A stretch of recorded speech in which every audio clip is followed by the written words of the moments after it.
Bismillahirrahmanirrahim. Assalamualaikum warahmatullahi wabarakatuh. Bismillah, alhamdulillah, wassalatu wassalamu ala habibillah Sayyidina Muhammad ibn Abdillah wa ala alihi wa sahbihi wa mawalah. Subhanaka la ilma lana illa ma 'allamtana innaka antal alimul hakim wa la hawla wa la quwwah illa billahil aliyyil azim. Allahumma rabbi syrah lana sudurana wa yassir lana umurana wahlul 'uqdatam min alsinatina yafqahu aqwalana birahmatika ya rabbal alamin walhamdulillahi rabbil alamin. Alhamdulillah summa alhamdulillah, syukur kepada Allah Subhanahu wa taala di atas segala nikmat kurniaan, peluang yang Allah Subhanahu wa taala berikan. Selawat dan salam untuk junjungan mulia baginda Rasul sallallahu alaihi wasallam.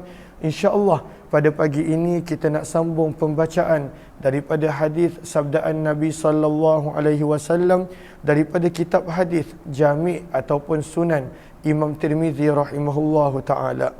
Kita telah tiba pada bab yang ke-19, kitab yang ke-19, tajuk besar yang ke-19, yang mana di sini berkenaan tentang ibadah kurban. Ibadah kurban.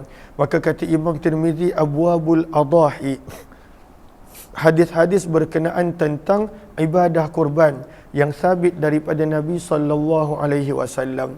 Maka bab yang pertama yang Imam Tirmizi bawakan berkenaan tentang kurban adalah babu ma jaa, bab pada hadis yang telah datang berkenaan tentang fadlil udhiyah, kelebihan ibadah kurban. Apakah kelebihan dia?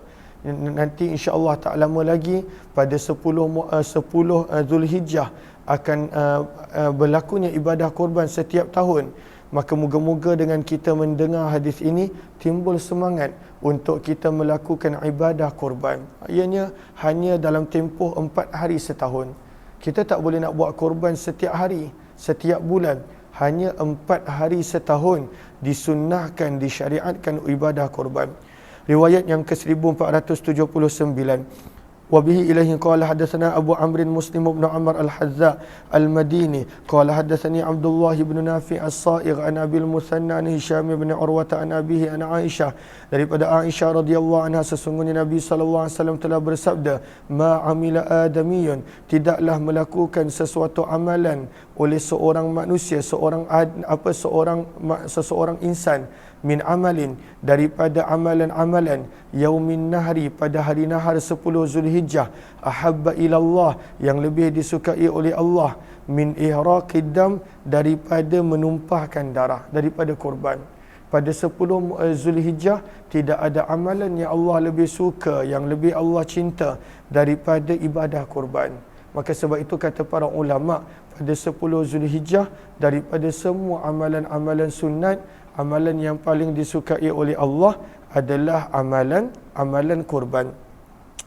Innahu la ya'ti, sesungguhnya binatang kurban tersebut akan datang pada hari kiamat, biquruniha, dengan tanduk-tanduknya. Nak menggambarkan kalaulah kita sembelih binatang kurban tak ada tanduk, maka itulah keadaan dia akan datang. Kalaulah kita sembelih binatang kurban patah tanduk dia, maka itulah keadaan yang dia akan datang pada hari kiamat. Wa ash'ariha, dan bulu-bulunya, wa adlafiha, dan kukunya. Lagi sempurna binatang kurban yang kita sembelih, lagi sempurna binatang tersebut akan datang membantu kita pada hari kiamat. Wa innad dam, lihat kepada qawata pada baris yang keempat, maka kenapakah akan didatangkan, kata Imam Al-Iraqi, yuridu annaha ta'ti bidzalika fatudau fi mizanih, ianya pada waktu itu akan ditimbangkan bersama dengan amalan yang lain. Maka binatang kurban tersebut akan ditimbangkan bersama dengan amalan-amalan kita yang lain. Sabda Nabi sallallahu alaihi wasallam lagi, wa innad dam, sesungguhnya darah, la yaqa'u, akan jatuh, minallahi, daripada Allah, bimakanin, pada satu tempat, qabla an yaqa'a, sebelum ia sempat jatuh pada tanah. Apakah maksud darah akan jatuh pada satu tempat daripada Allah? Maka lihat kepada Sahara pada baris yang kelima, maksudnya adalah min ridah yang mana Allah akan redha, dan yang kedua bimakan bermaksud adalah bimaudhi'i qabul, Allah terima. Belum sempat, padahal bila disembelih binatang tu, leher dia memang dah diletak di tanah. Dari tempat untuk darah tu menitik ke tanah sangat dekat. Tapi nak digambarkan Allah begitu redha dengan pada waktu itu, begitu terima amalan dia, begitu segera, belum sempat darah menyentuh tanah, Allah dah redha dan terima amalan dan perbuatan orang tersebut. Maka sabda Nabi, fatibu biha nafsa, ada dua terjemah. Ada menterjemahkan fatibu, maka bersihkanlah jiwa kamu dengan korban. Itu terjemahan pertama.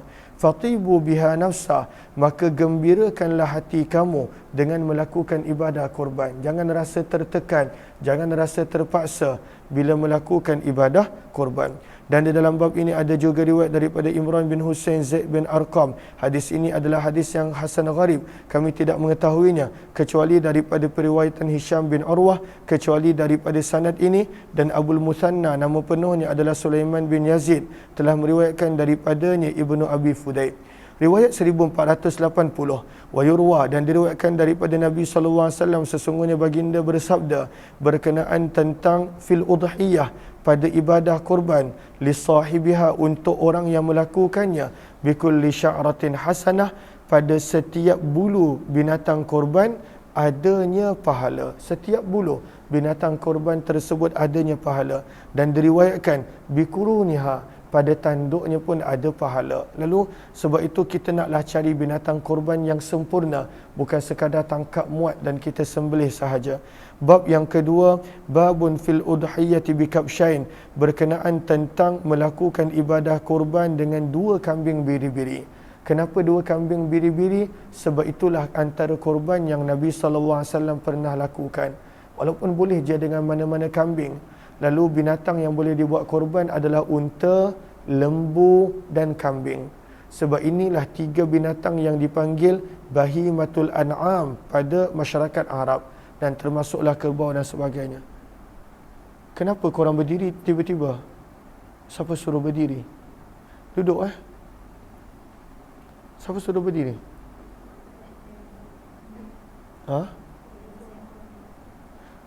Duduk Saya pun tak perasan orang berdiri sebab ada tirai depan.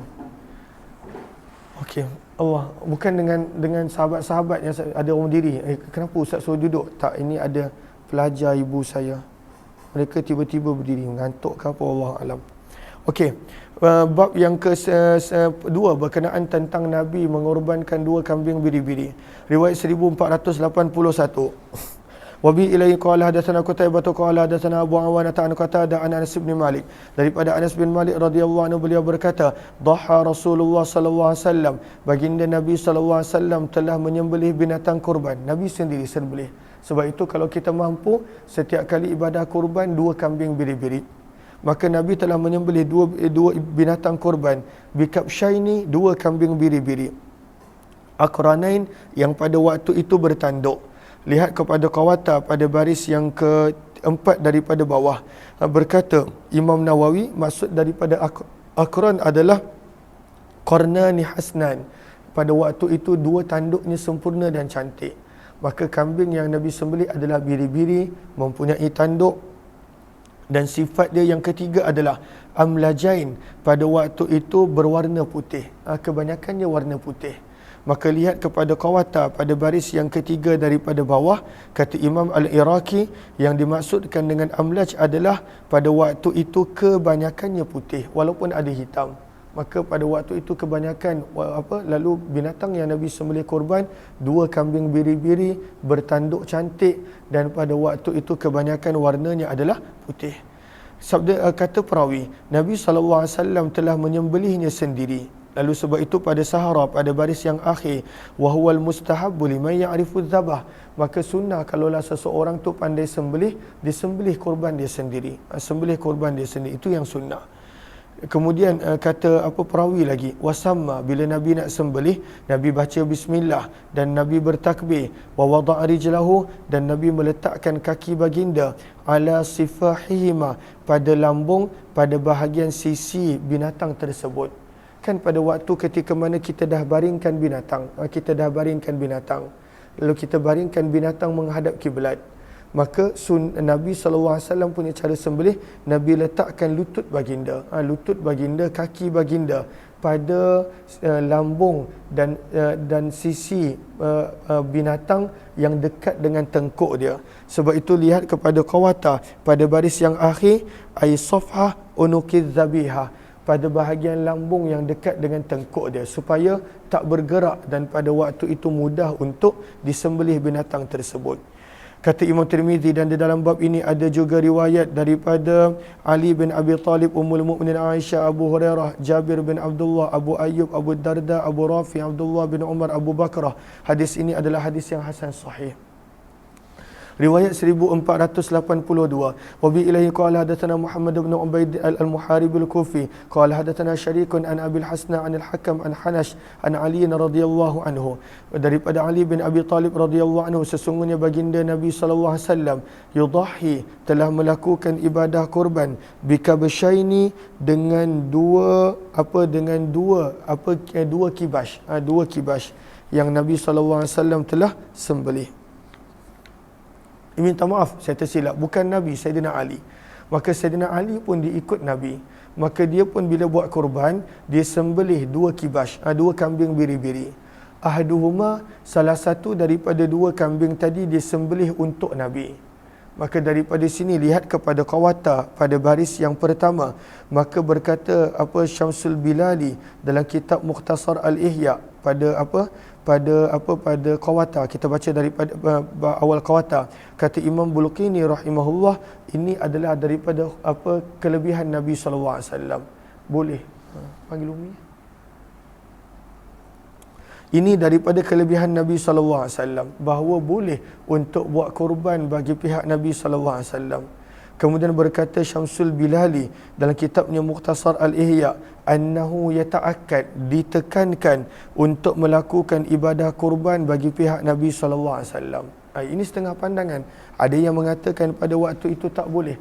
Tapi daripada perbuatan Sayyidina Ali radhiyallahu anhu yang Imam Tirmizi kongsikan dalam hadis ini, Sayyidina Ali selepas kewafatan Nabi ada menyembelih satu binatang kurban bagi pihak Nabi sallallahu alaihi wasallam. Dan daripada sini juga lihat kepada Arafah pada baris yang pertama Arafah, al-udhiyatu 'anil mayyiti ithabatan jaizatan. Adapun pada waktu itu melakukan ibadah kurban dengan niat untuk sampaikan pahala pada si mati, itu boleh. Kita buat kurban untuk orang yang masih hidup, tapi sampaikan pahala untuk orang yang dah mati, itu boleh. Tapi kalaulah nak letak nama dia, maka apakah hukum dia? Wala tanubu illa bil wasiyah. Tak boleh buat korban untuk orang yang telah mati kecuali dia ada wasiat. Kena ada wasiat, dan itu pun dalam mazhab Syafi'i, kena ada wasiat baru boleh. Tapi kalaulah kita niatkan pahala, apa yang ini adalah untuk kita, tapi pada waktu itu kita niatkan pahala, maka jawapan dia adalah boleh.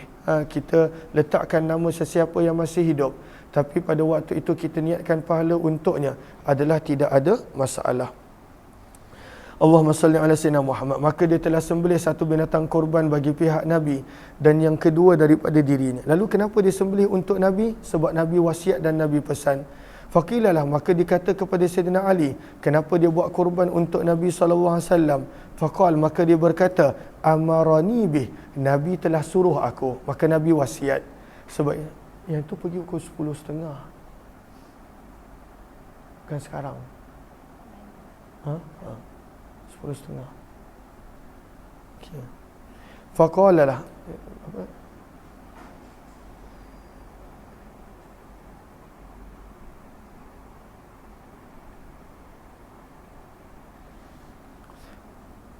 Allahumma salli ala sayyidina Muhammad. Maka daripada sini kita nampak kenapa Sayyidina Ali buat untuk Nabi, sebab Nabi suruh, Nabi wasiat. Sebab itu daripada sini mazhab Syafi'i pun, kita tak boleh buat ibadah korban letakkan nama orang mati kalaulah orang tu tak wasiat. Tapi apa kita boleh buat? Kita boleh buat letak nama orang hidup, letak nama kita, nama isteri, nama anak-anak, dan kita niatkan pahala untuk orang mati, itu boleh. Itu yang ada pada Arafah. Jelas ke jelas? Maka letakkan nama orang mati dalam ibadah korban hanya boleh kalau dia wasiat. Sebab itu bila ditanya kepada Sayyidina Ali, kenapa dia buat begini? Amarani bih. Nabi SAW suruh. Yakni Nabi SAW, fala ada'uhu abada. Maka aku sekali-kali tidak akan meninggalkan perkara tersebut. Hadis ini adalah gharib, kami tidak mengetahuinya kecuali daripada periwayatan syar'i, dan sungguh telah memberikan kelonggaran sebahagian ahli ilmu bahawa boleh untuk melakukan ibadah kurban bagi pihak si mati. Ada yang kata boleh. Walam yara ba'duhum, ada sebahagian mengatakan tidak boleh melakukan ibadah kurban bagi si mati. Lalu sebenarnya dalam mazhab Syafi'i boleh dengan wasiat. Kalau mati tu ada wasiat maka boleh. Sebab itu kalaulah kita nak mati kita wasiat. Jangan wasiat tentang hutang je. Itu penting. Tapi wasiat juga nak, kalaulah mak tak ada, maka tolong buat korban untuk mak kalau mampu. Kalau mak dah tak ada, maka haji dengan umrah yang belum mak sempat buat, ayah buat, maka tolong buat. Kalau mak dah tak ada, pesanlah supaya anak tu boleh buat. Sebab ada amalan-amalan yang mesti kena ada wasiat baru boleh buat untuk orang yang telah mati. Wa berkata Abdullah bin Mubarak, aku lebih suka untuk bersedekah sahaja bagi pihaknya dan tidak melakukan korban atas namanya. Wa indaha, tapi kalaulah ada yang melakukan korban bagi orang yang telah mati, fala yakul, maka janganlah orang yang buat korban tadi makan apa-apa daripadanya sesedikit pun. Wa yatasaddaq, dan hendaklah dia sedekahkan daging korban itu keseluruhannya. Bab yang ketiga, bab ma yustahabbu minal adahi, binatang apakah yang disunatkan untuk dilakukan korban. Riwayat 1483, wa bi ilaihi qala hadatsana Abu Sa'id al-Ashaj qala hadatsana Hafs bin Ghiyath an Ja'far bin Muhammad an Abi Sa'id al-Khudri, daripada Abu Sa'id al-Khudri radhiyallahu anhu, beliau berkata, dhaha Rasulullah, Nabi SAW telah melakukan ibadah korban bikabshin, dengan kibash, dengan biri-biri. Yang pada waktu itu apakah sifat dia? Aqran, pada waktu itu bertanduk. Fahil lihat kepada Sahara pada baris yang pertama. Maksud fahil adalah qawi, kuat, dan juga kathirul laham, banyak daging. Maka apakah terjemah fahil? Mestilah banyak daging. Janganlah kurus kering. Pada waktu itu tulang lagi berat daripada daging. Maka bila nak buat korban mestilah gemuk berisi. Ya'kulu fi sawad, lihat kepada Sahara baris yang pertama. Semua ini adalah kinayah berkenaan tentang mulut dia ada kehitaman, kakinya ada kehitaman, dan matanya ada kehitaman. Maka ya'kulu fi sawad bermaksud pada waktu itu mulut dia ada kehitaman. Wa yamshi fi sawad, kakinya ada warna hitam, dan juga matanya ada warna hitam. Hadis ini adalah hadis yang hasan sahih gharib, kami tidak mengetahuinya kecuali daripada periwayatan Hafs bin Ghiyath. Bab yang keempat, bab ma la yajuzu minal adahi, bab tentang binatang korban yang tak boleh dibuat korban. La yajuz, binatang macam ni tak boleh dibuat korban. Maka apakah binatang-binatang yang tak boleh dibuat korban? Jom kita lihat. Lalu bila tak boleh buat korban, jangan kita beli, dan janganlah pula kita jual pada waktu korban. Allahumma salli ala sayyidina Muhammad wa ala alihi washabihi ajma'in. Riwayat 1484, wa bi ilahi qala hadatsana Ali bin Hujr qala hadatsana Jarir an Muhammad bin Isa an Yazid bin Abi Habib an Sulaiman bin Abdul Rahman an Ubaid bin Fairuz an al-Bara bin Azib, daripada Bara bin Azib radhiyallahu anhu, rafa'ahu, beliau telah menjadikan hadis ini sampai kepada marfu', sampai kepada Nabi. Maka beliau berkata, la yudahi, tidak boleh melakukan ibadah korban bil arja, dengan binatang yang tempang. Bayyinun dhal'uha, sangat jelas tempang dia. Maka kalaulah pada waktu itu tempang dia boleh cover tak apa, ini memang sangat jelas tempang, maka tak boleh buat ibadah korban dengan binatang yang seperti itu. Apakah yang dimaksudkan sangat jelas tempang dia? Sahara pada baris yang kedua, wa huwa ayyam na'ahal masyu, sampai nak berjalan pun tak boleh. Maka jangan, binatang korban macam tu tak boleh. Sebab itu kalaulah kita nak buat korban, tiba-tiba patah kaki binatang korban, maka pada waktu itu tak digalakkan untuk buat korban. Sebab itu berhati-hati bila kita bawa turun binatang korban daripada lori dan sebagainya. Kalaulah patah kaki dia, maka tak digalakkan binatang macam tu dibuat korban. Sebab Nabi sebut tempang pun tak boleh, apatah lagi yang patah kaki. Dan apakah tempang yang bagaimana? Kata para ulama, yang menjadikan dia tak boleh berjalan. Wala bil awra, tak boleh berkorban dengan binatang yang buta, yang pada waktu itu jelas buta dia. Wala bil, jelas memang dia buta, tapi kalaulah pandangan dia, mata dia kabur dan sebagainya, masih boleh. Wala bil maridah, tak boleh buat korban dengan binatang yang sakit, bayyinun maraduha, jelas sakit dia. Wala bil ajfa, dan tak boleh buat korban dengan binatang yang kurus, allati la tunki, yang mana tulangnya pun tidak ada sumsum. Pada waktu tu tulangnya pun nampak macam tak sihat, sakit dia, maka tak boleh buat binatang yang korban dengan binatang yang tersangat-sangat kurus.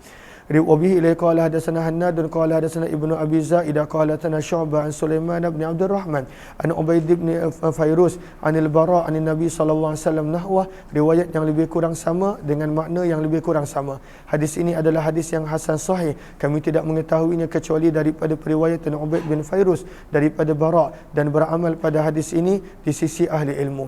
Bab yang kelima, binatang kurban yang mana yang makruh. Boleh tapi makruh, tak digalakkan. Ma yukrahu, apa yang makruh daripada binatang korban.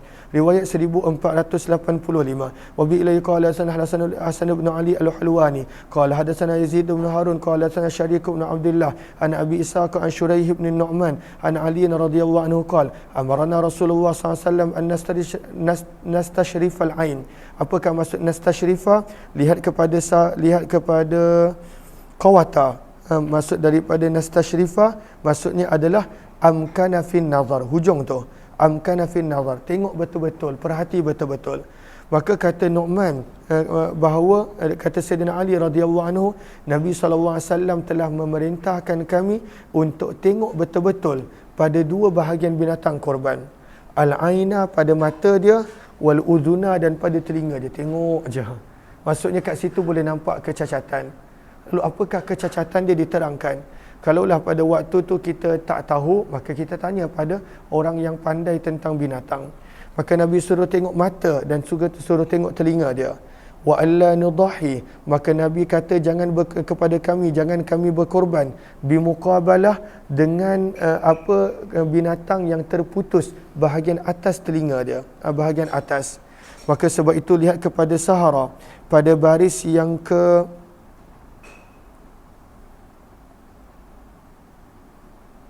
mana tadi? Sebentar. Pada Arafah, pada baris yang pertama. Apakah maksud muqabalah? Yang terputus pada waktu itu bahagian atas telinga dia. Nabi kata yang macam tu jangan korban. Boleh, tapi makruh. Kemudian mudabarah. Apakah maksud mudabarah? Lihat kepada Arafah, yang mana bahagian bawah telinga dia terputus. Maka itu adalah Arafah. Wala syarqa. Apakah maksud syarqa? Pada waktu itu koyak telinga dia, koyak memanjang, telinga dia koyak, boleh buat korban, tapi Nabi tak galakkan. Wala kharqa, dan pada waktu itu tidak berlubang telinga dia. Maka keempat-empat jenis telinga pada waktu itu Nabi kata jangan buat ibadah korban macam ni. Boleh kata para ulama, tetapi makruh. Riwayat yang seterusnya, wa bi ilai qala Hasan bin Ali qala hadatsana Ubaidullah bin Musa qala hadatsana Israil wa Nabi Ishaq an Shuraih bin Nu'man an Ali radhiyallahu anhu Nabi SAW mislah wa zada, dan ada penambahan. Al-muqabalah bermaksud ma quti'a tarafu udhuniha, yang terputus pada waktu itu bahagian hujung telinga dia. Wal mudabarah bermaksud ma quti'a min janibil udhun, terputus pada bahagian tepi telinga. Wasyarqa bermaksud al-mashkukah, terpotong secara memanjang telinga dia. Wal kharqa bermaksud mathkubah, ada lubang pada telinga dia. Mustadir maksudnya secara bulatan. Hadis ini adalah hadis yang hasan sahih. Shuraih bin Nu'man As-Sa'idi adalah seorang ulama Kufah. Shuraih bin Harith pula adalah daripada kabilah Kindi, dan beliau juga berasal daripada Kufah, namun seorang qadi, dan beliau dikenali dengan nama Abu Umayyah. Dan Shuraih bin Hani pula juga adalah ulama Kufah, dan beliau pada waktu itu adalah anak kepada sahabat. Lalu ini ada banyak Shuraih, maka Imam Tirmizi sebutkan nama ketiga-tiganya, dan setiap daripada mereka adalah teman baik kepada Sayyidina Ali radhiyallahu anhu pada waktu yang sama. Kerana Sayyidina Ali bila dia menjadi khalifah, dia tak duduk di Madinah, dia menjadikan ibu kotanya dekat Kufah. Sebab itu banyak ulama Kufah adalah pengikut dan juga anak murid kepada Sayyidina Ali. Hadis ini adalah hadis yang hasan sahih, kata Imam Tirmizi rahimahullah. Kemudian berkenaan tentang anak kambing biri-biri, daripada usia seawal berapa boleh buat korban, insya-Allah kita akan sambung nanti. Kita jumpa lagi 15 minit untuk hayati Quran insya-Allah. Terima kasih semua.